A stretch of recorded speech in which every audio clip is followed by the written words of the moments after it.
Instant అల్లం నిల్వ పచ్చడి. ఈ పచ్చడి మన ఇంట్లో ఉంటే ఇడ్లీ దోశల్లోకి సపరేట్గా చట్నీ అవసరం లేదండి. సిరీస్ 7లో అల్లం పచ్చడి ఏ విధంగా తయారు చేయాలో చూద్దాము. 200 గ్రామ్స్ అల్లం, 200 గ్రామ్స్ బెల్లం, 200 గ్రామ్స్ చింతపండు తీసుకొని చింతపండులో కొంచెం వాటర్ వేసి ఇలా ఉడికించుకొని చల్లార్చుకోవాలి. స్టవ్ పైన ప్యాన్ పెట్టి 5 టేబుల్ స్పూన్ ఆయిల్ వేసుకొని అల్లం ముక్కలు వేసి లో ఫ్లేమ్లో 3 మినిట్స్ వరకు ఫ్రై చేసుకొని చల్లార్చుకోండి.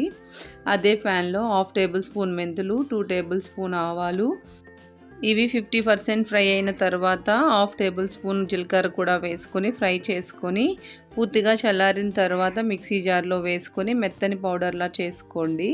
ఇప్పుడు ఇందులో ఫ్రై చేసుకున్న అల్లం, ఉడికించుకున్న చింతపండు, 100 గ్రామ్స్ ఉప్పు, 200 గ్రామ్స్ వరకు కారం వేసుకొని మెత్తని పేస్ట్లా చేసుకోండి. నేను కారం వేసిన క్లిప్ మిస్ అయ్యింది.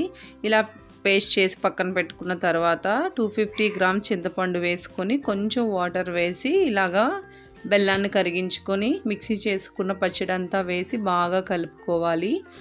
తాలింపు కోసము స్టవ్ పైన ప్యాన్ పెట్టి 250 ml ఆయిల్ హీట్ అయిన తర్వాత 1/2 టేబుల్ స్పూన్ ఆవాలు, పొట్టు తీసిన వెల్లుల్లి రెబ్బలు, 3 ఎండుమిరపకాయలు, కొంచెం కరివేపాకు, కొంచెం ఇంగువ వేసుకొని పూర్తిగా చల్లారిన తర్వాత పచ్చడి వేసుకొని బాగా కలుపుకుంటే సంవత్సరం అంతా నిల్వ ఉండే అల్లం నిల్వ పచ్చడి రెడీ అయిపోయిందండి. తప్పకుండా ట్రై చేయండి. థ్యాంక్ యూ అండి.